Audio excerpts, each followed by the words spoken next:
Can you hear me? Marcus?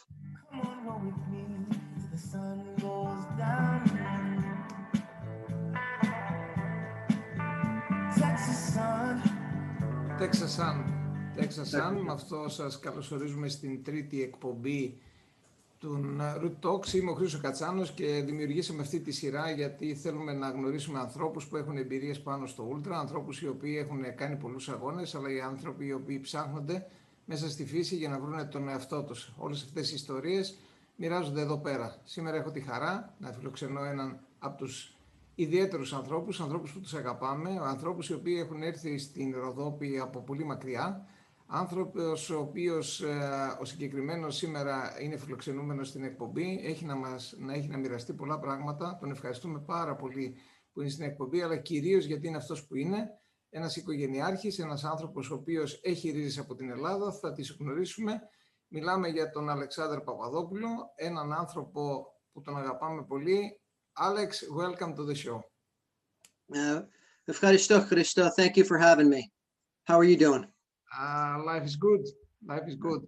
You speak fluently English, I speak fluently Greek, so we will have no problem to communicate, right? Perfect. We'll meet somewhere in between. Okay. When I contacted you, you told me that the last 3 days you spent in some mountains around your place. What did you do the last 3 days? So for the 3 days, it was a training run leading up to my next event, which is the Dragonback race in Wales. So it consisted of 3 back-to-back days, about the distance of the route, and roughly the same amount of elevation, broken down into 3 days. Wow. So in a sense, a stage race. Okay. In which place of the United States? So close by here, I live just outside of Washington, D.C., just south in Virginia. So the area was Shenandoah National Park. The world famous Appalachian Trail runs through the park. So a good portion of the miles were on or would have been on the Appalachian Trail. Okay, you are actually in the east part of the United States, but I have one question. Are you Greek American or American Greek or American with Greek origin, or how you define yourself? I define myself, when people ask me right off the bat, the first thing that comes to my mind is Greek American. Greek American, okay. Yeah. Greek first, then American. My father immigrated from Greece here to the U.S., built a life, created a family, and every year we have the opportunity as youngsters, we would come back and visit the extended family in Greece. We have strong ties. The family still has strong ties, and that's how I find myself, Greek American. Later generations, I think they'll define themselves, but when you ask me, boom, it's Greek American. I'm also an American with Greek origins, if that makes, that's where I feel. I grew up speaking Greek. I went to the American school system. I didn't speak any any English. I came back after the first week. I didn't speak any Greek. Okay, I see. Okay, this is your official, let's say, introduction, but I like to know more who is really Dos Huevos Frios, because we know US Dos Huevos Frios and we like US Dos Huevos Frios. So give us your second identity. Second identity. So one thing that is it's common with our trail running circles here in the US, you at some point or another, if you don't have one, you end up receiving a trail name, and sort of an identity when you come on the trail. A fun name, something people can have an association with. Mine ended up being Dos Huevos Frios in Spanish. That means 2 cold eggs. And my great friend Paul Encarnacion, him and his wife, we were on a trip to Spain together, in the southern Spain, and we were on the summit of a mountain, and it was about 0 Celsius, and I was running in shorts, and they decided to call me Dos Huevos Frios. So I don't know if I need to explain more into what the two cold eggs were, but that said, that's how the name came. Amazing, So amazing. yeah, Amazing. so there's, but you asked who is Dos Huevos Frios? Yeah. I think simply, I look at it, I'm a human, I'm a man. I was born, I was a son, I'm a brother, now a father, a husband, now an uncle, a friend throughout this whole process, someone who loves the outdoors, and then finally a trail runner. That's why we love you, because you have all these dimensions that we like the most. You are not a guy that is very weird and just only running all the time around the woods. But I have one question. Everything started in the United States. I mean about the 100-miler. Yeah. What is a 100-miler for you? Is that the distance? Is that a sport because there are so many races, 100-mile races and the championships? Is it a passion for you? Because I know you have participated in so many of them.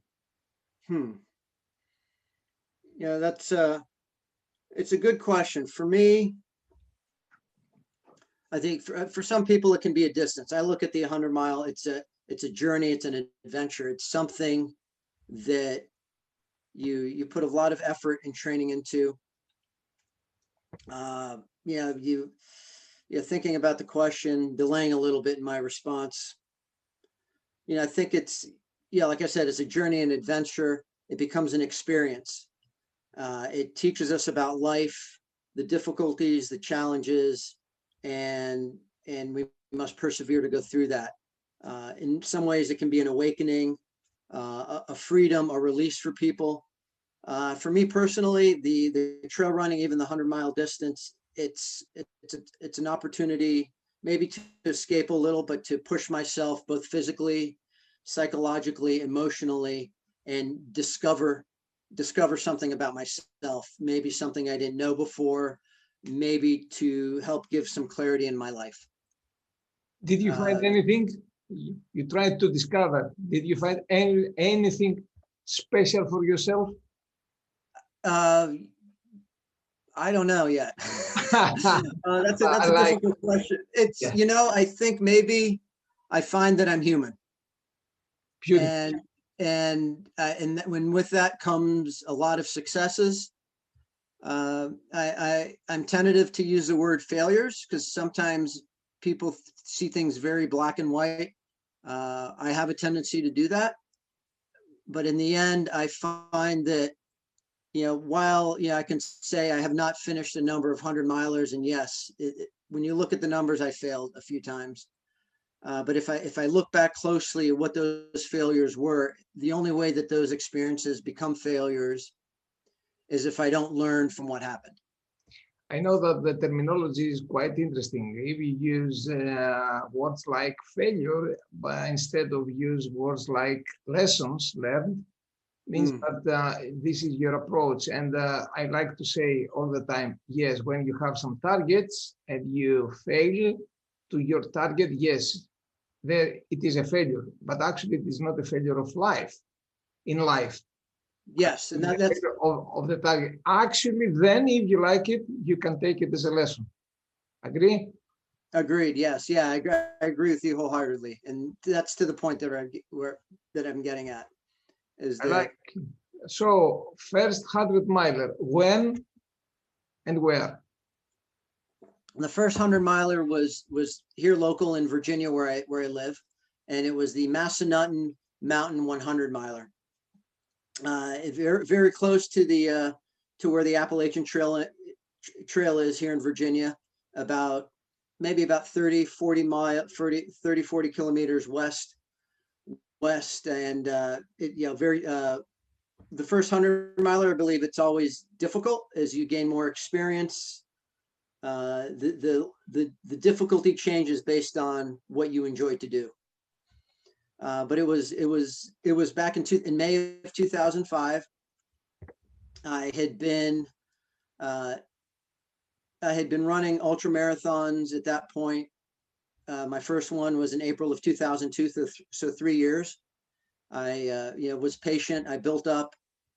Took a little bit time, more time than other folks, and that was the first one, and it was an incredible high. So, yeah, it's 17 years ago, I guess, 16. Wow, quite a lot period of time, and this is the most important. Talking about ultras, talking about 100 milers, talking about ultra distances, it's not just only about the distances, it's about the long period of time that we are doing that. So I have a critical question to you. Do you do workout or just training?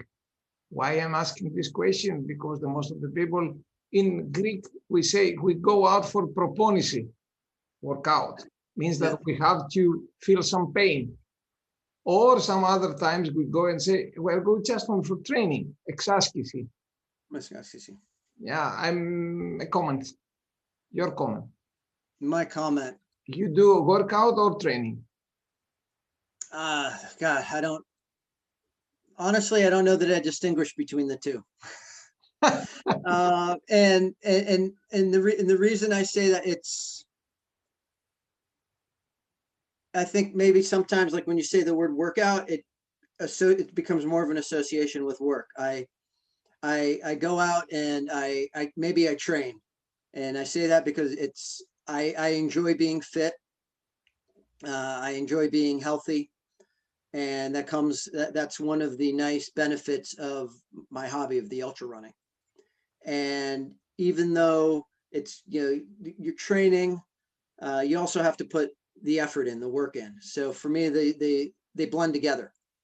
I'm out there in order for me to be successful and to go on this journey of the 100-mile event. I need to put a lot of time, a lot of effort in the training, and I enjoy that piece of it. So maybe it's more training for me than a workout, but I think I blend the two words together. Okay. That's nice. That's nice. I'm asking all those questions because 17 years in the 100 milers in ultra distances, you pass from one level to the other one. I know that, but it's like you do sport or just only participating in races. So this is a critical question. When you participate in 100 miler, you go for your performance or just for participating, living the experience of 100 miler? Yeah. I imagine I suspect both.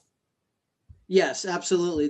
There's an element of, I think at the very elemental level, we want to complete the journey, to go from the start to the 100-miler. But I think also during that journey, with the amount of time and the effort that we put in, we want to perform and we want to be successful. I've had the opportunity, as you know, to go to visit the ROUT family twice in Rodopi for the 100-miler. And you put a lot of time and effort into it, and you also want to perform well, and maybe you want to do a PR, a personal record for that course. Maybe that's always the goal. So you put all this time into the training, into the working out, and you want to perform well. But at the same time, there's an aspect of it that's about the journey. And sometimes the journey is more important than that personal record. So I remember the first time in 2014 when I visited your race for the first time. I came across it really by accident a year before, and I won't bore the folks listening with that part of the story. So really, I went there, and I was having a good day, and for me, it was about the experience. I didn't care about the time, and I came into the 50-mile point, and as I left there, I met two guys on the trail who I still speak with today, and Tassos Varvaros and Lefteri Paraskevas. Oh, wow. And good guy. So I had the opportunity. I caught up with them, and then I passed them. They caught up with me, and then we started talking, and we developed a quick friendship, and we spent the next 50 miles together. Wow. And you know, as an ultra runner, those are the moments that sometimes that I look back and say that, you know, maybe I could have had a PR that day. Who cares? I've made these two great friendships. We still speak today, even though we're 6,000 miles apart, and it's just wonderful. Yeah, and that was the experience. We finished together. We celebrated together. You were there to greet us. I mean, it was a phenomenal experience, and that's where, you know, we build this fellowship and camaraderie, going through this difficult adventure together, and we suffered together. We pulled each other through in the difficult points, and we got to the end together, and we got to celebrate and rejoice. And that's what the experience is all about. We've all had it at one point or another, on the trail, Well, that with feeling, some person, yeah. with a tree, with a flower, with a rock. we you know, with the environment that we're in. But yeah, but it was wonderful. It was a blessing to have that experience. So nice to hear it again and again, because actually that's why we participate in such kind of events. But I have a critical question for you. Alex, you are in the paradise of the ultra runners and 100 milers, the United States. Everything started there. You have plenty of races there. You have nice events, very famous events like Western States, like Hard Rock, 100K, 100 miler. Why you travel to Europe and Greece? You are in the paradise. Why you are skipping the paradise and come here? The easy part of that question is, when I mentioned earlier, my father immigrated here to the U.S. and my mother's parents, both Greek, immigrated here to the U.S. So I'm really first generation. Outside of my mother, my father, and immediate cousins, the extended family is still in Greece. So we go back and visit regularly. So that affords me the opportunity, and we've now that I'm married, we made that a priority in our life, as you know, to come back and visit every 2 years, to come back for a month or 2 months. And I have the luxury, the privilege to be able to find races like yours, the one on Mount Olympus, to come back and run and race and experience as you said, it started here in the US, to experience what the trail running culture is like in another country, in your patrida, right? The homeland. Hopefully I said that word right. So yeah, so I mean, that's, for me, it's special.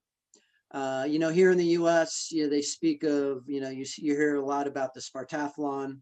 Yeah. And, you know, a lot of people understand that, I don't know that they understand the full story, like a lot of Greeks might, or even Greeks don't understand the story beyond, you know, Philippides, where he ran from Athens, he went to Sparta, and then he went from Sparta back to Athens, and then from Athens he went to Marathon, and then he went back to Athens, and then that's where he died.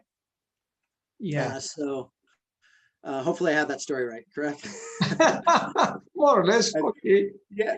Let's leave it as it is. So I hope that sort of tells a story. So it's a real distinct pleasure for me to be able to experience, to see the similarities, in even though two completely different ethnic cultures, and to experience our trail running culture in various communities. And that's just, that's why I do it. I've had that extra luxury. And then to be able to run up in northern Greece, where you are. I've done some trail running on some of the islands, to go to Mount Olympus, where, you know, the Greek gods, had their start according to the myths. Yeah. So it's just, it's a treat, it's a wonder, it's a pleasure. I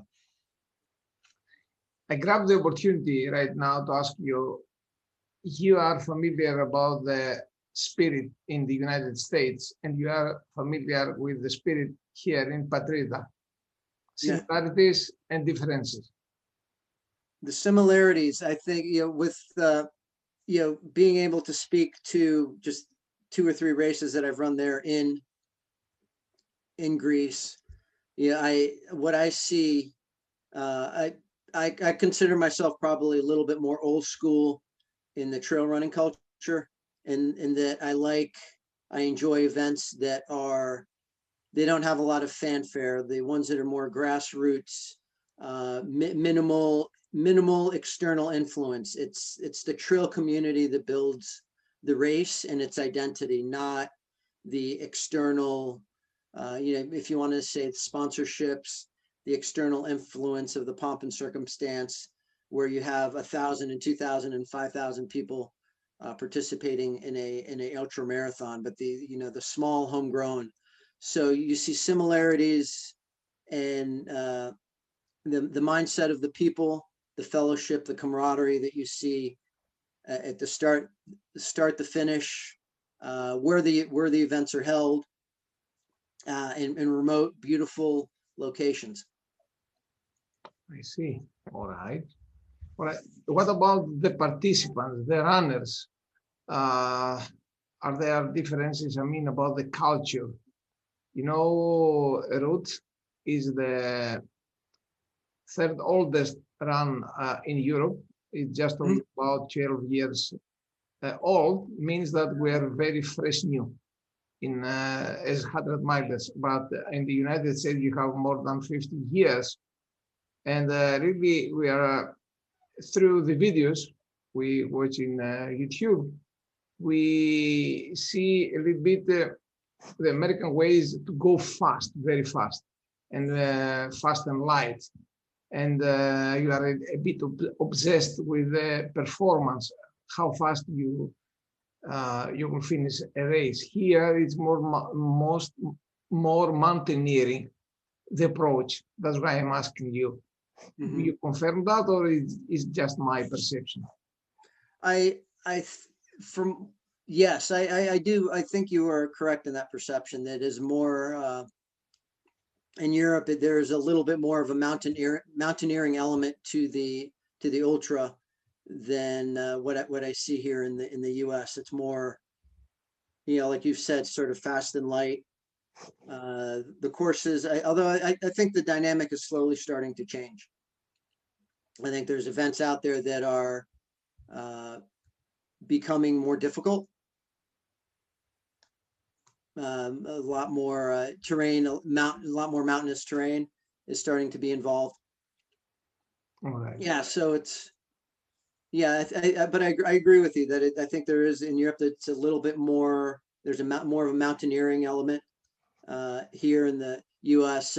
Specifically, being able to speak to the ROUT and a few other events that I'm familiar with in Europe, even though I haven't participated in them, where you tend to have a little bit more of a survival aspect to the event.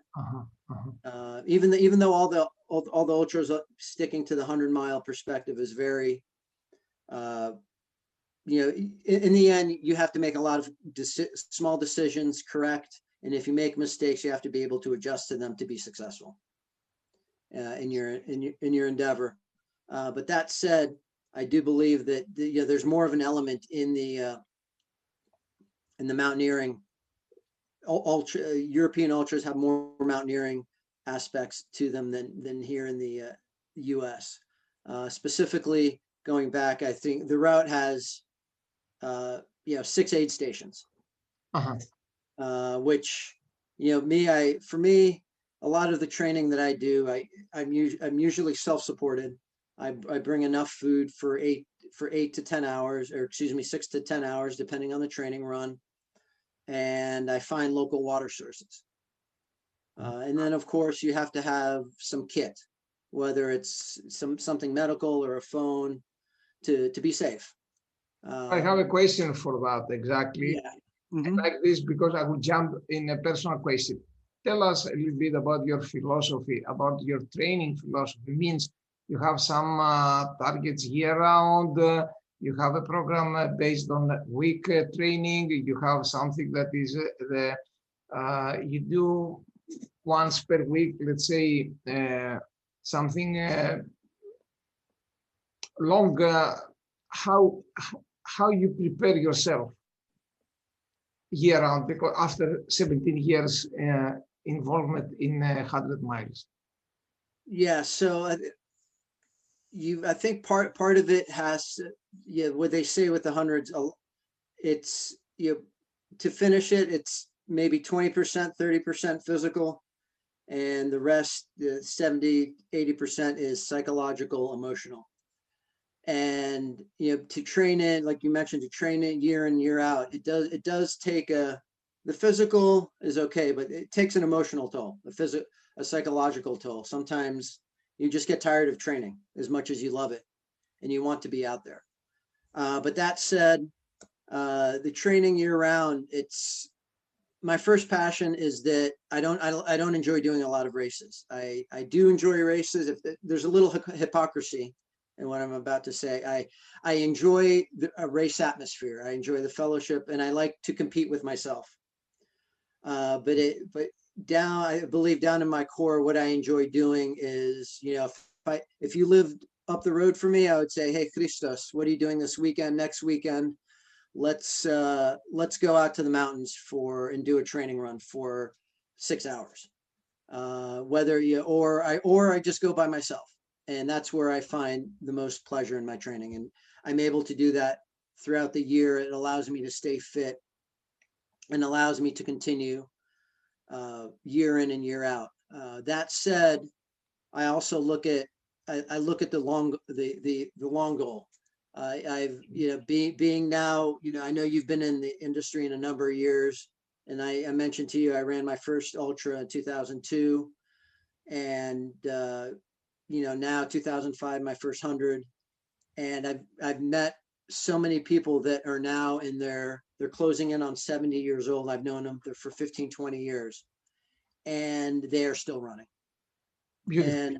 And sort of point blank, that's who I want to be. I want to be, if I'm hopeful to live that long, 70, 75 years old, and still be able to go hike and run. So, you look at the long picture where it's like, yeah, I get to train year in, year out, but at the same time, year in and year out, there's I have to temper my training and my life accordingly, listen to my body and say, if I wake up tomorrow, I have 4 hours to run on the trail tomorrow. If I wake up in the morning and something doesn't feel right, sometimes you just gotta, maybe I'm just going to stay here with the family today. Okay. Yeah. Maybe in the end, that's more important that morning when I wake up. So it's a constant balance. I will nail you a bit. I need numbers. I need numbers from you. Miles per week, elevation gain year round, races per year. Numbers. No, you're you go, man. You can't do that to me. Okay, so oddly enough, yeah, you can't do that to me, but I will. I'll oblige you. And the reason, I think, as runners, we have this as a former engineer. I keep my numbers in my head. I'm usually at about 2,000 miles a year. Okay. So that comes out to what, 4,000 kilometers, maybe? Yep. Give or take.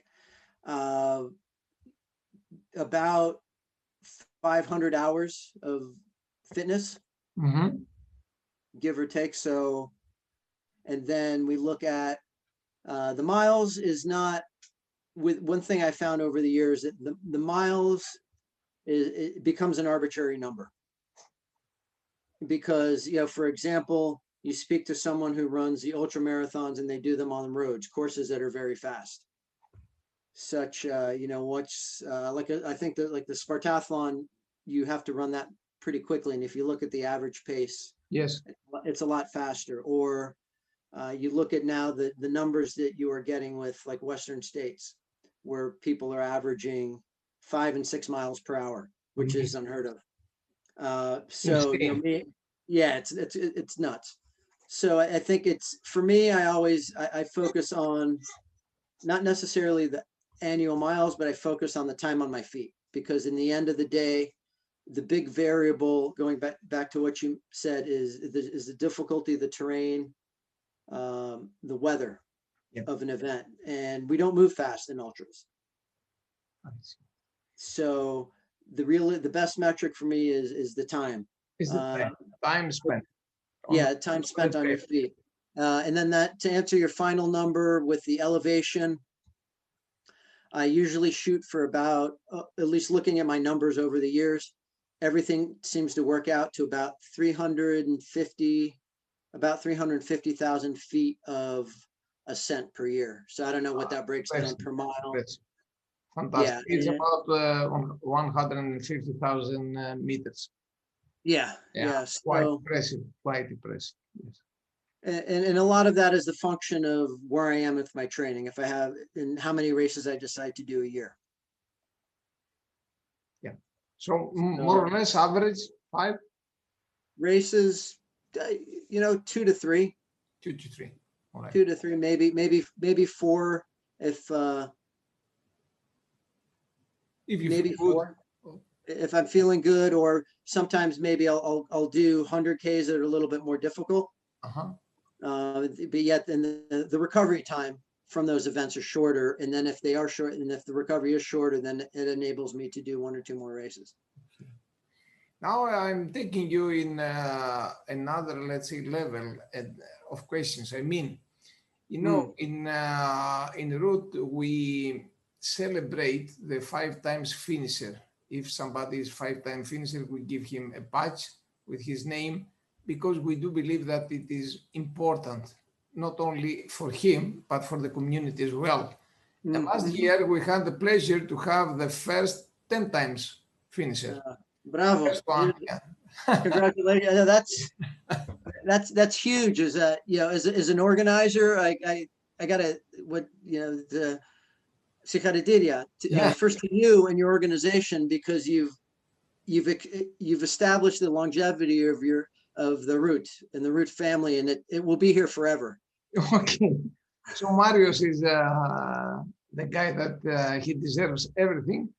I'm Julius, but my question goes to you.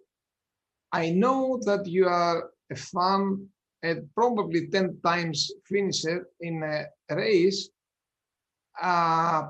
in a state of the United States, but far away from the place you live. I mean about Hawaii, and you participate in HERT, HURT, 100 miles. Why?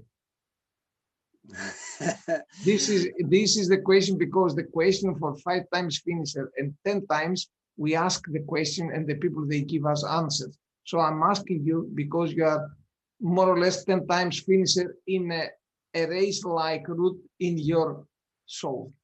So why? First and foremost, one word, mi Alexi Ikoyenia.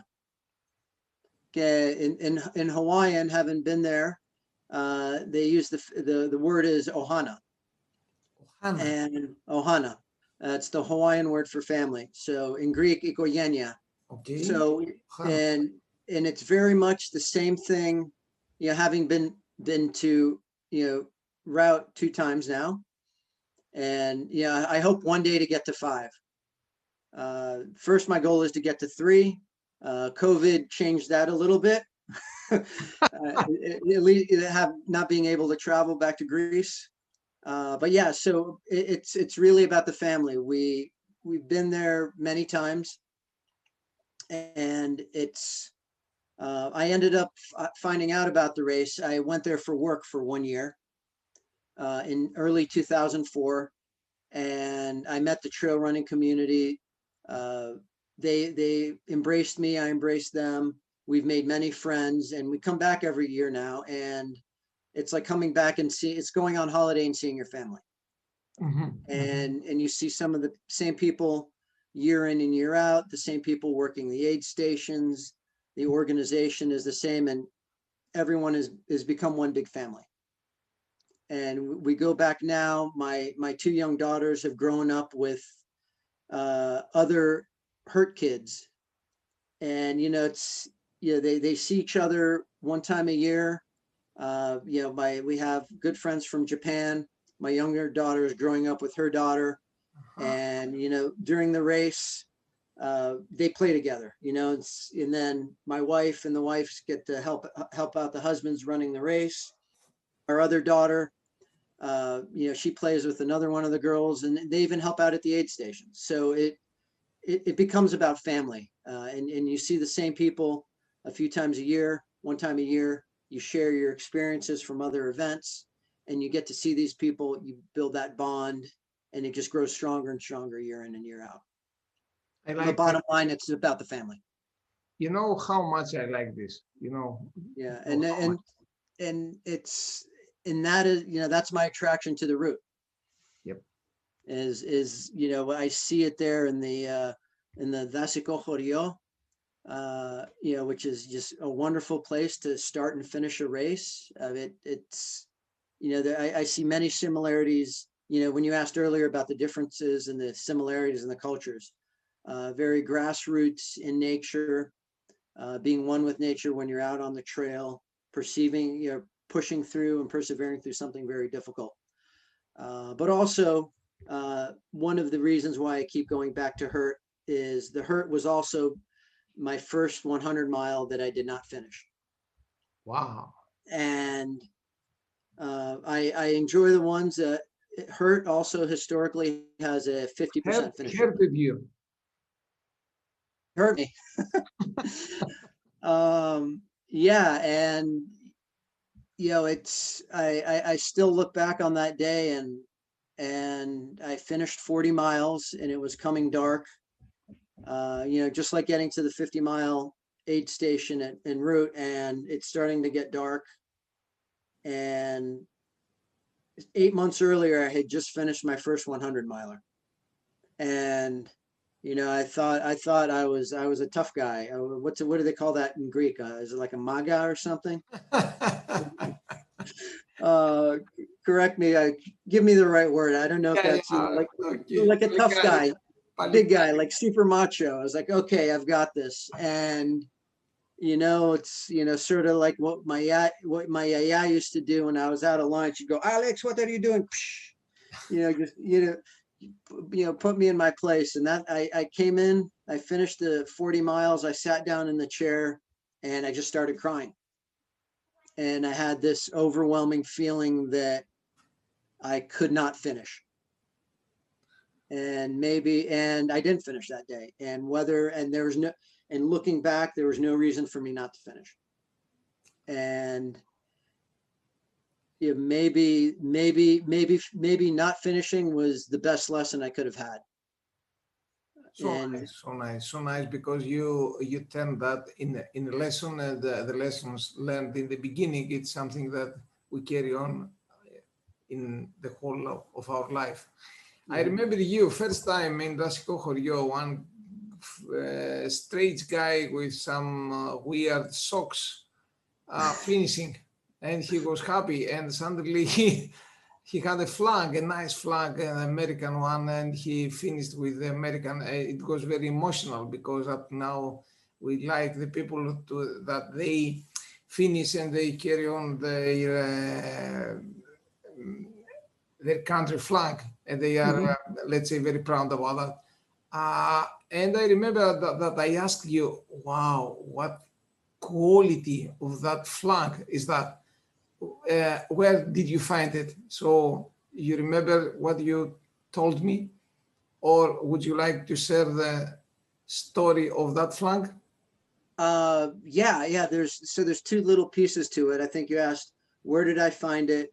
And then why do I carry it? Yes. Yeah, true. Yeah.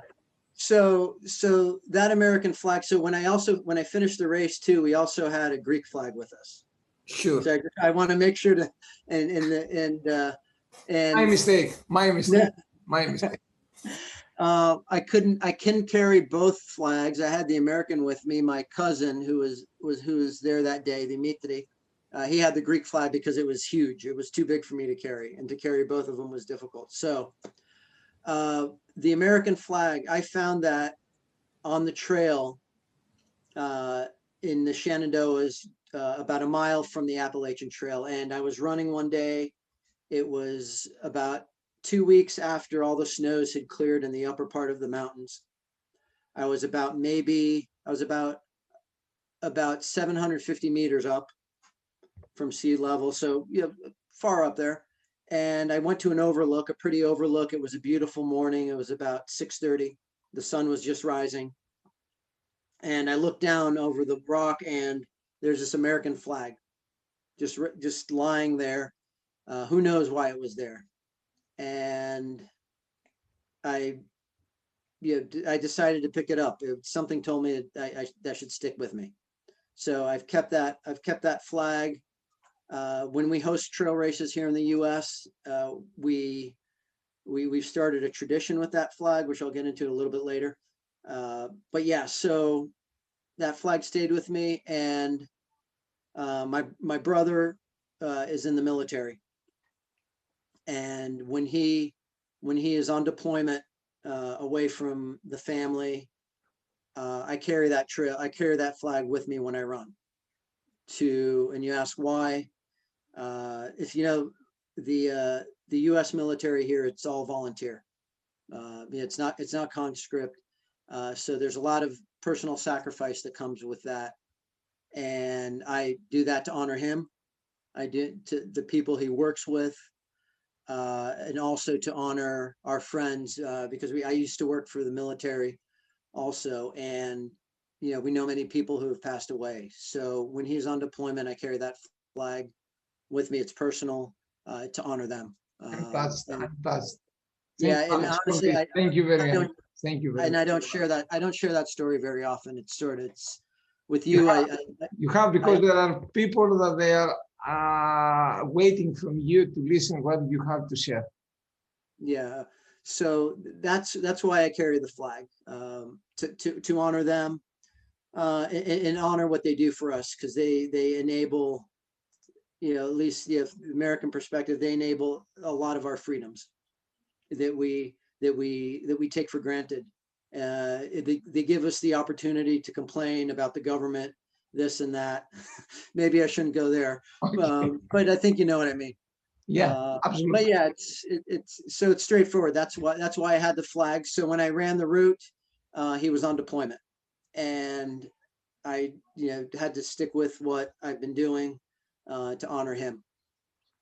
Thank you, Alex.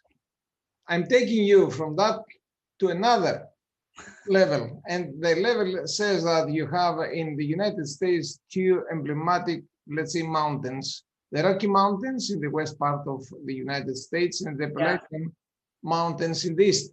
Am I right? Yes, yeah, and in the middle you have the Mississippi River, and they grow a lot of food. Yes. You have the Appalachians, and you have the Rocky Mountains. Okay, so why I'm asking this question, because in this period of time there is the Pacific Crest Trail, where Timothy Olsen, an experienced athlete in the United States, is trying to do his FKT. And last week, one guy that he has participated 3 times in ROUT, Christian Morgan, started his FKT to Appalachian Trail. Oh, did he again? I remember Christian. Yeah, but actually he didn't manage to finish. In the second day, he had some injuries and he stopped. But Timothy Olsen, as far as I know, he's continuing his FKT. So two questions. What trail do you prefer, Pacific Crest Trail or Appalachian Trail? And what is all about FKTs for you? Is something important? Is something that is a fun? Is a trend? Is something that you don't care? Yeah. So the first part of the question, the PCT, Pacific Crest Trail, or the AT, the Appalachian Trail, I'm probably a little biased because I only live an hour from the Appalachian Trail. I think I've maybe spent 10, maybe 20 miles on the Pacific Crest Trail. I think I have to go with Appalachian Trail. I know that the Pacific Coast Trail is longer, I think it runs about 2,700 miles. The Appalachian is just shy. I think it's 2,138 miles. I don't know the exact elevation. I do believe that people might say I'm wrong on this, but I'm pretty sure that the Appalachian Trail is much more technical and rocky than the Pacific Crest Trail. Yeah, so you asked me, I say I go with the Appalachian Trail. Okay then. Okay. Okay. FKTs, they are. I think they're fun. I don't follow them too much.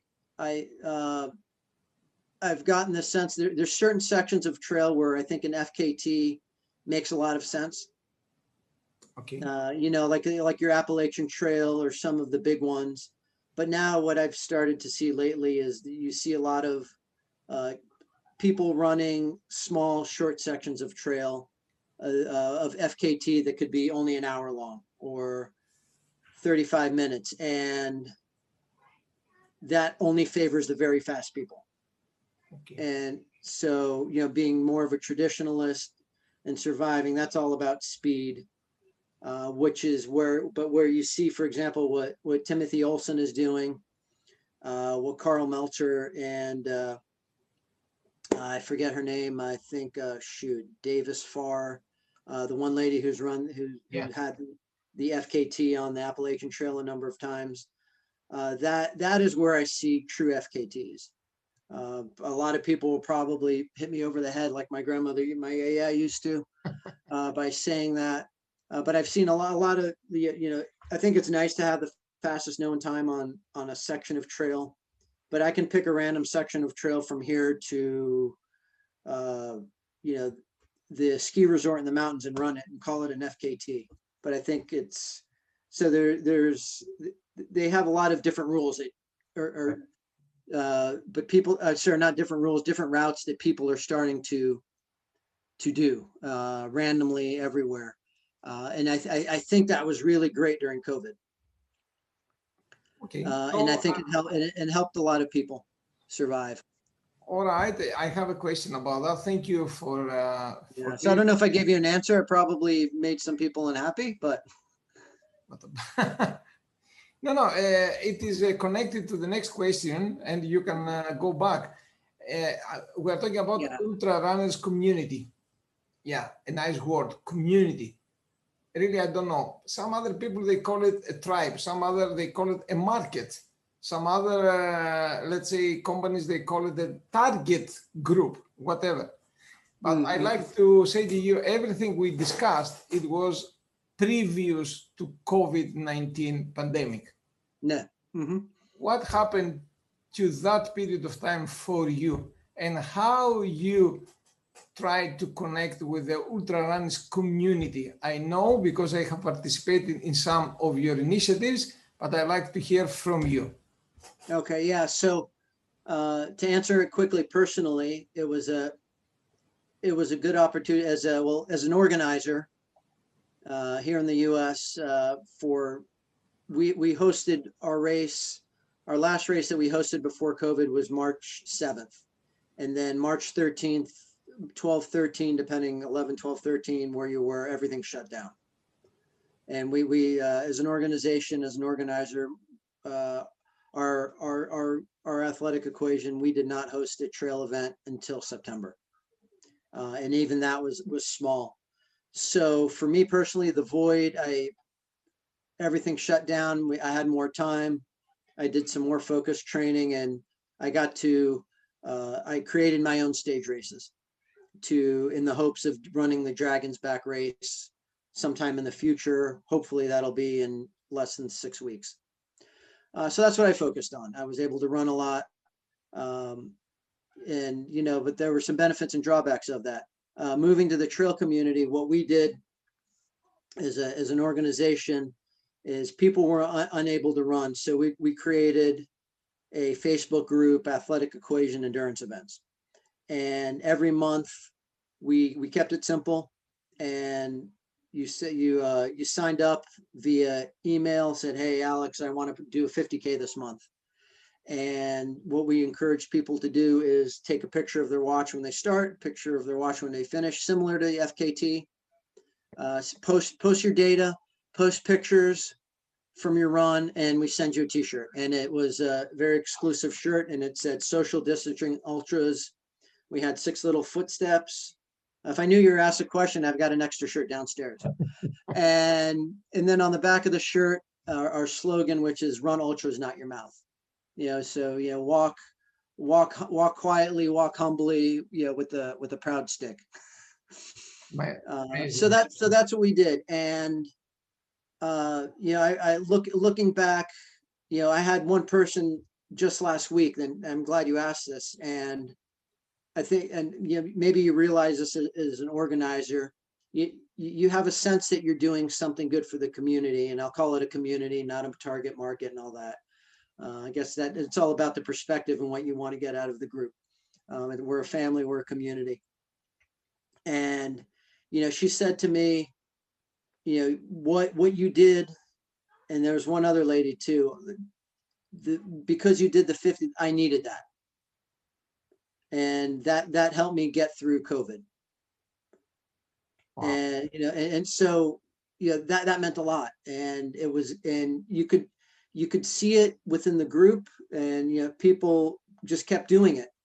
Even after we did it for the first 6 months, when things started to open and some trail runs here in the US started to reemerge, some people still didn't want to race. So they just kept doing these, and they would keep posting. So looking back, it was a great opportunity. I think it still kept our community connected, because I think that a lot of us, we lost that connection. Some people need it more than others. And that's here nor there for the reasons why. It does not matter. And that said, maybe we all need it the same, but at least the community, the interaction, to see someone at the end of a trail race. But yeah, so that was our big impact, I think, and people really enjoyed that. And we sent them a t-shirt, we sent them a bumper sticker, and then lastly, we did a 100-mile do it on your own 100-mile, and we got to build a buckle. And we had about 20 people participate in that. And a number of the people, they were training for their first 100-miler in the summer. Wow. When everything shut down. And as your experience is, I think it's easy to run a 100-miler when you are in a race environment, and that in nine miles or in 30 kilometers, you're going to have an aid station with food and a place to sleep, and your drop bag, and you might get to see family. But to do it all on your own without that environment, I think those people are a lot tougher than me. Beautiful. Yeah, because we say about the social contribution in the pandemic. Yeah, quite interesting. Congrats, Alex. Congrats. Question. Yeah, well, the congrats is for them. It was congrats for them. Yes. Okay. Congrats for you, but the big congrats for them. Sure. Question.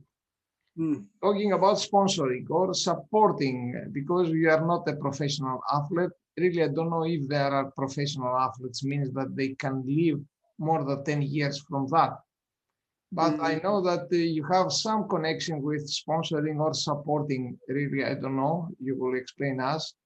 And because I have noticed that you have some connection with the Tailwind Nutrition and US with Sports. A comment on that. So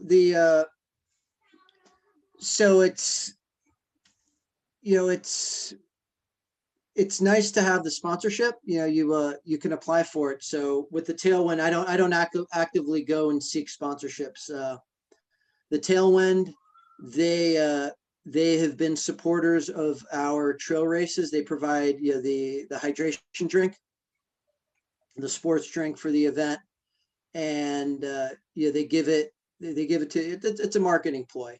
And I think with the sponsorships, for me, as it's involved, And for races, I think the sponsorships can benefit the race.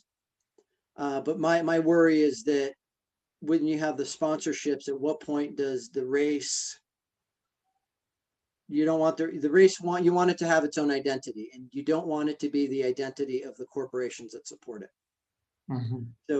So asking it, and also personally, you want to be able to associate with those products, not just to have them and use them. So, for Tailwind, from our race perspective, they support us with our events. They are a small, they're what in the US we call mom and pop organization. It's still, the owners are still actively involved. I think they have a total of 20 employees, and they're growing here in the US. I don't know what their footprint is here in here in Europe. But that said, they're good. They're a grassroots company, much like what we expect in our when I go to ROUT, when I go to Hawaii.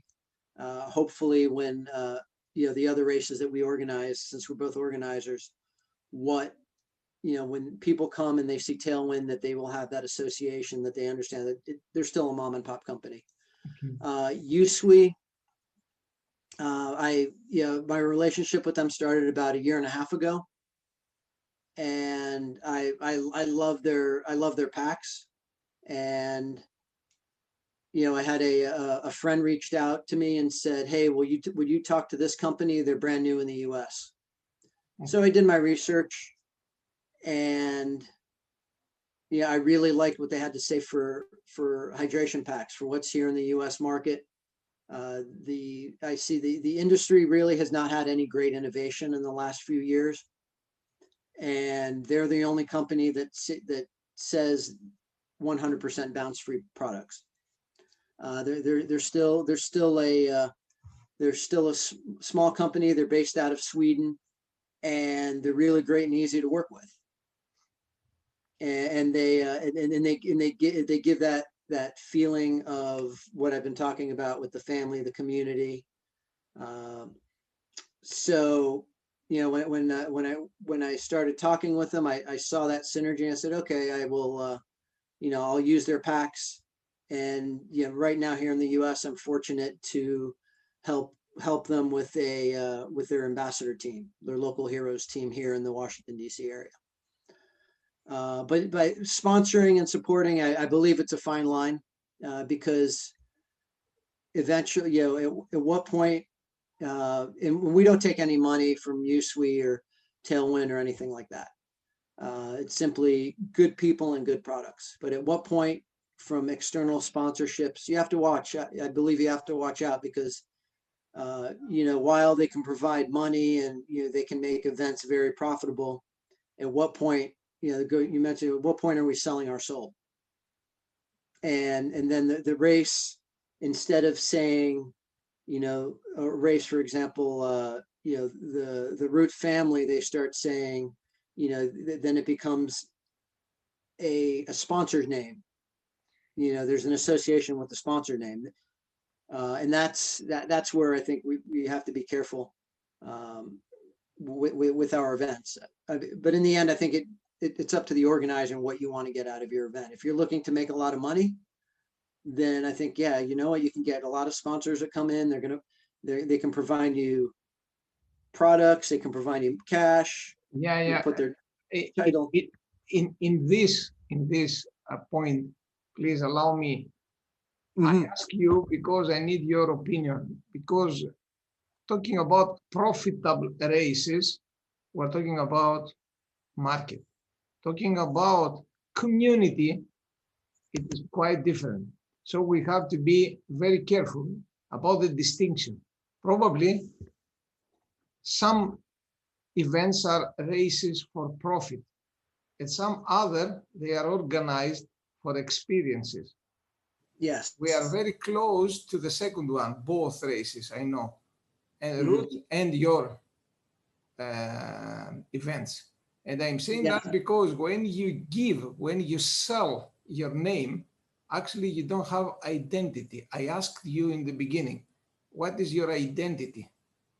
And when you sell your identity, actually, you are in a market where you are looking for customers. In our approach, we're looking for compatriots, we're looking for runners, we're looking for the community, because we're doing for ourselves and our souls and our families. It's not about the profit.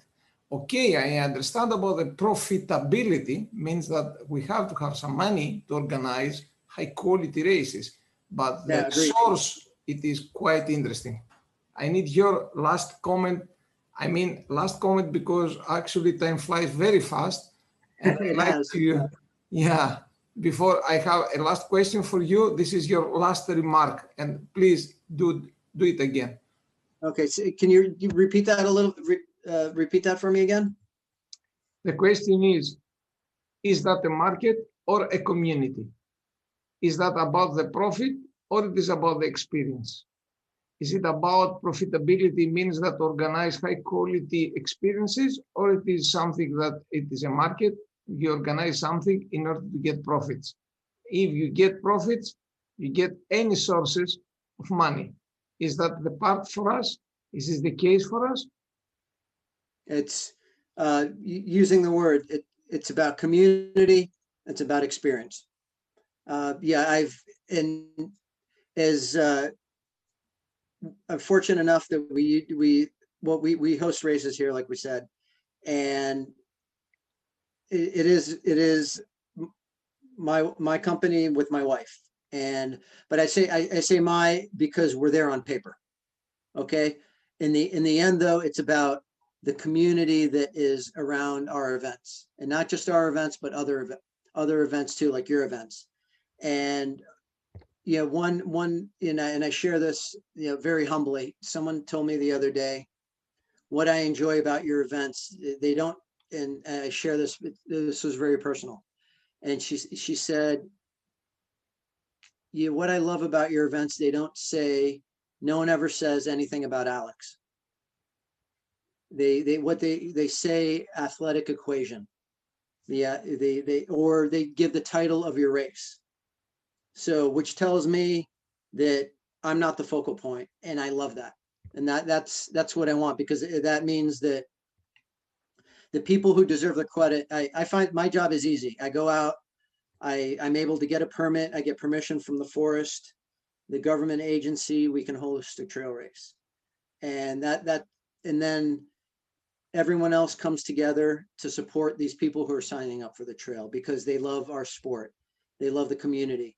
And these people coming out create the experience. Now, I'd be lying to you. So that's my thing with it. But to what you mentioned earlier, the other part where, in the end, I have to look at I've got to look at the bottom line, because in order to keep these races going, they have to maintain some measure of profitability. And it's about striking the right balance with maybe how you want to live with yourself, with your soul, and what you want the community that you want to create to be. Part of what we do, we give roughly, and I don't do this for the profit. We roughly give 20%, 25% on the year to charities. We have one race that is specifically 100% for charity, and we give that to a couple military charities, specifically this one called Band of Runners, where they're former military folks who have found trail running as a way to cope with some stresses that they have to deal with. And then we also give to some of our wounded warriors. But there's, the unfortunate side is, being old school, is, there's a market for profitability in these races. And at what point do you sell your identity of your race?